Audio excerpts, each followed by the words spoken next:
Welcome to Our Girl Relationships.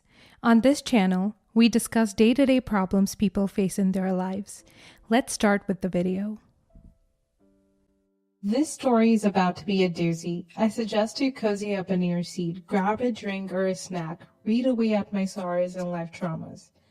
I, 43 male, work at a marketing company that has witnessed quite a lot of success in the past couple of years. Part of that success came with an increase in the duties and the responsibilities I have towards the company and the CEO. That happens to be my friend when I first signed into the company. And, as I guess, a side effect of my salary and income increasing as the company did. As I mentioned, as the company took an international turn of transactions, I had to fly out of the country almost on a weekly basis for business purposes and international affairs and events. With that responsibility came my good salary almost doubling, my family being able to fly out with me sometimes, most of their expenses paid as well. Although the hotel and whichever picnic or tourist trips and rounds we decided to take, those would be on us. And that was probably one of the few reasons as to why they didn't fly out with me all the time. On top of the fact that my wife, 41 female, has a job and things that make up her life as well, and my son, 7, being too young to be so distracted and constantly emerging then pulled out of different cultures. There's also the fact that my wife and I decided on saving most of the money that I'm getting from my increase because we want to get a bigger, better house and provide a better lifestyle and life quality for our son. And we've even pondered upon the idea of bringing in another member to our family and entertained it quite a lot in recent times. We wanted to have a girl for our son to grow alongside and for me to spoil and entertain all the time. As I'm thinking back about the conversations and the laughs my wife and I had while discussing this topic just brings tears to my eyes. It just makes me want to respectfully hate my mother to death. A few months ago, I had to fly out to Russia for a couple of weeks as there were a few events that were far apart, but not far enough for me to stay home. Despite the fact that Russia is one of my wife's favorite destinations and the fact that these events would have been far apart, making the perfect opportunity for us to go around and have all the fun. We usually do this on trips. My wife and I agreed on the fact that it's best if she stays home, where she's comfortable and least likely to have to require medical assistance while it's not available. The reason I say she requires medical assistance is because my wife suffers from a couple of mental illnesses that make her really paranoid to the point of becoming physically unwell.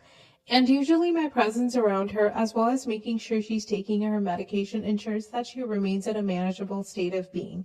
So the fact that I was flying out to another country without her left me extremely uneasy and uncomfortable. But at the same time, this wasn't the first time we managed something like this, and usually we stay in touch pretty much all day, every day. When I got to Russia this time, I realized that there would be the unsurpassable obstacle of the huge time difference, which was over 8 hours or so, meaning that when she called me, I would be sleeping, or when I called her, she would be sleeping, which also meant that the conversations we had were either in my sleepy state of mind or her sleepless one. My alarms were already off when I had flown out to Russia and left her unwell, and this wasn't helping. So getting there and realizing that our communication would be minimal made me even more jumpy, panicky. Every time she would take too long to respond or not respond at all, I would spend the next few hours overthinking the details of the previous conversation until she picks up again, and I would realize she was still unwell and feeling even shittier than I did when she didn't pick up. It was just a cycle of emotional torture, and eventually I caved into the pressure and called my mother asking for help. Now, the thing you need to know about my mother is that she's an old-school traditional kind of woman, and mental illness and disabilities don't really go around with her. Her relationship with my father actually ended because he got diagnosed with chronic depression. He was mildly alcoholic before he got diagnosed, and the fact that he was drinking and spending all of our money didn't bother her as much as him coming home one day and telling her that a doctor told him he would be needing medical assistance and medication for his mental disorder. As you can tell, I had many reasons to never inform her of my wife's mental illness prior to this incident, and even when I called my mother, I hesitated and kept pushing the conversation for as long as I could before telling her that I needed her to go over to my house each evening and make sure my wife and kid were safe and sound, and check my wife's pills and make sure she was taking them instead of ignoring them in the manic or depressive state that she would be in at the time. As you can tell, this is clearly where things take a turn for the worse, because when I got back home, after my stay in Russia for a couple of weeks, I found the house terrifyingly empty of all signs of neither my wife nor our child's belongings. I was immediately panicked and called my mother in a state of hysteria, asking her when was the last time she had seen my wife and whether we should call the police yet, or if she had any clue about my wife's whereabouts, thinking that she would be there to help me, seeing as this was the first time in my life I was requesting her help when it comes to my family. With a very calm and disturbingly collected tone, my mother told me that she would be there in a few minutes, and indeed about 10-15 minutes later she showed up in a brand new car that was probably more expensive than the house which I grew up in. When she came face to face with me, she told me that I would no longer have to worry about my wife being a junkie or a drug addict anymore. I felt my world collapse around me as she explained to me that she had indeed stopped by my house to see my wife and found her in the extreme state of distress that I had left her in. She hadn't taken her meds and was very manic and jumpy and paranoid, and my amazing mother told her that I was a gambler and an alcoholic, which I'm not gonna lie, I was, but that was from 10 years ago, not me with my wife or my son. She told her that I would go back to my old habits and beat her and make her and my son's life a living hell, just like my grandpa did to my grandmother and my dad did to her. My poor lovely wife, in this state that she was in, believed her and packed all of her things she might need to live off on her own and promised her never to return to me or talk to me ever again. I'm genuinely trying to hold on to whatever scattered atoms of hope I have in my life by clinging onto my phone and gluing it to me with the volume maxed out just in case my wife decides to ring me with a new number or her unstable mental state comes down and she decides she wants back into my life again. I even turned international services on my SIM card and kept my phone on max volume during the most important of meetings or on plane flights. One of the few things that once eased my mind is that I know I'd left my wife with $75,000 to put into our savings account, which is under her name before I left for Russia. When I came back home and didn't find them, I hoped she had taken it with her and it's been keeping her and my son fed and sheltered. And now I'm seeing that my mother's new car and the change in her spending habits, I'm starting to think that maybe she barged into my home once my wife had left and decided to keep it for herself. I obviously haven't spoken to my mother since and kicked her out of my house, almost getting to the point of physically shoving her out the door, which I'm not very proud of, but I also won't be apologizing for. I don't have any intention of ever looking her way or talking to her, and the only way through which I know her spending has become extravagantly obvious is because my brother, who is younger than me and who still lives with her, was genuinely alarmed by this change that he called me to ask, worried that she might be into gambling or some serious dealing business, because she has been there before, and whatever she may be in right now, I will never ever let her into my life, especially if my wife and son get back into it, which I'm losing hope about every passing day that my phone doesn't ring. This is one of the most intense stories I've found on Reddit. I'm so sorry to hear what you're going through. Stay strong and keep the hope up and never let it die down. Don't resort to bad coping habits because I've been there and I've been under the illusion that I was too strong to get addicted to them. I'm still dealing with the consequences of that illusion and I'm praying to my God, or whatever God you believe in, that you don't ever get to that point yourself. Your mom is the true manifestation of Satan. What the hell kind of monster sees a person in genuine distress and anguish and decides to whisper demonic ideas into their ear? She is Satan. No offense to you or to the respect you have for her, but I don't respect her one bit. I literally think she's the actual manifestation of the devil. Why does the worst shit always happen to the best of the people that are doing their best to change? Here you are trying to change whatever hell loop your family has been going through for generations, and your mother dearest just goes out and does this. I'm gonna bet all my cards on saying she probably drove your dad insane when he was struggling with whatever he was going through and alcoholism. She seems like one of those horrible people that can't seem to tolerate other people's flaws when there's clearly nothing wrong about them. Next story. I was woken up this morning by a phone call from my sister, 23 female, saying my mother was hurt and I needed to get to her house immediately because she had to leave for work. I asked what was going on and she said, Mom's cut her foot open. It's really bad. You need to get a cab and come now. I could hear my mom saying she was fine and I asked, why do I need to come? Take her to the hospital if it's that bad. I don't drive and it's 20 euros and half an hour in a cab. I asked her why she couldn't call off work if it's an emergency and she said, live in the real world. I can't do that. You need to come now. I still didn't understand why I was needed, so I asked and she said, things need done here. She needs your help, but wouldn't tell me what to do. I asked to speak to mom and she said, I'm fine. It stopped bleeding. I don't need the hospital, but you could still come and help me. Then she started talking about how I need to prioritize my family and I should always be available in an emergency. I visit her every week without fail and speak to her every day. I stay over when my husband is on a work trip.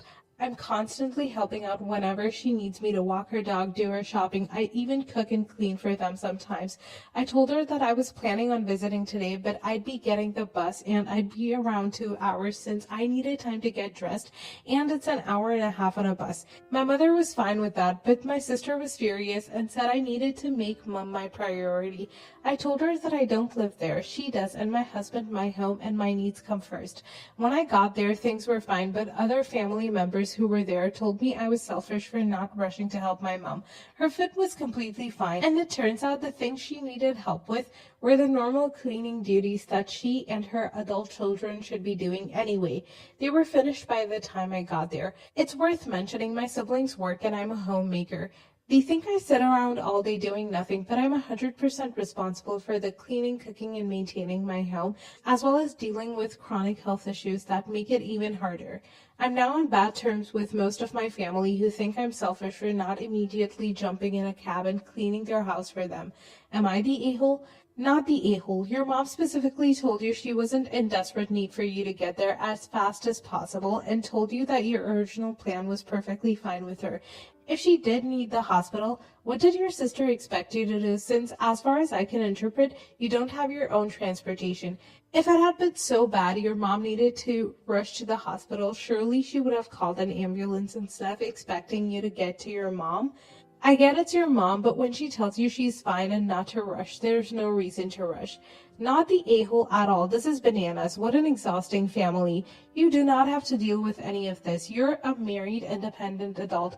You're not obligated to drop everything and spend lots of money to be at their beck and call. There are other adults in the house and other people were there as well when you showed up. I'm confident. The term narcissist gets tossed around way too often and when unfairly earned in the subreddit. But your mom sounds like a textbook narcissist. The sibling turning on you as well sounds like she's either emulating mom or she's the golden child. I would limit my contact and hold down my boundaries with super glue and duct tape were I in your situation. The more you let them bully you into acquiescence and servitude, the more you're reinforcing that they can. And even married and living 45-90 minutes away, you still jump when they ask. You deserve to spend your time and energy on your life. You did nothing wrong and you didn't have to show up at all. Don't fall for their guilt trips and bullshit. Good luck, original poster. Not the a-hole. You're not an ambulance and not a medic. She could have performed first aid or called an ambulance if it was severe. Depending on your insurance, scratch that. It looks like you're in England. Does the NHS pay for cabs to the hospital? It sounds non-emergent, but depending on the cut and other health factors, she might want to have it looked at. Not the a-hole for not teleporting over there. They can give you a ride if you want help around the house. Your mom said she's fine and siblings are overreacting. Next story. My 21 male father, 55, recently died from the sickness. Before his death, though, he earned a lot of money through crypto and stuff. He got in really early and amassed a large net worth. We grew up poor until I was about 10 before he started making lots of money. Before he died, he changed his will and left 20% to my mother and 80% to me. He left my sister, 24 female, nothing. He had originally intended to leave her 40%, me 40%, and my mom 20%. But he cut my sister out as over the years she had been conned out of money from multiple different men in her life. When my sister and I turned 21, my father gave us $1 million for our 21st birthday. My sister got scammed out of roughly $600,000 of this money from 3 different boyfriends in the 3 years since. Because of this, my father said she wasn't getting anything, and we all said fair enough. But we didn't think he'd leave her literally nothing. My sister still has over $150,000 from her birthday, though. My father told me before he died to get my sister anything she wants, but don't give her a dollar. That's what I intend to do. My mother also agreed to this. My aunts and grandma think we should give her something, though. My sister and I were really close and recently asked me for some money. I told her that anything she needs to buy, I'll buy her, but I'm not giving her money at all. She's furious at me and says I'm her little brother, not her dad, and that I'm being selfish. She hasn't spoken to me since. Am I the a-hole? Not the a-hole. She's clearly irresponsible with money, and I think it's completely reasonable and very nice on your part to buy her things, but not just give her the money straight up. You're being smart, and I'm sorry for your loss. This must be a tough situation. Not the a-hole. I'm so sick of the greedy self-entitlement of some people. Personally, I wouldn't buy your sister anything because she may either sell it or get scammed out from under her. Funny how she only wants the cash or nothing, huh? She got upset when you offered to purchase items for her instead of giving cash, and that's not good enough for her. Wow. She should be really grateful you would do anything for her, really, because you aren't really obligated to do anything. Clearly, it's yours and your mom's money, and you can do what you want with it. But be wise with your decisions, and don't let anyone sway you with BS or attitudes. Best of luck to you and your mom navigating this situation with your sister and other family members putting in their 2 cents. I'm really torn on this because I certainly can understand where your sister is coming from.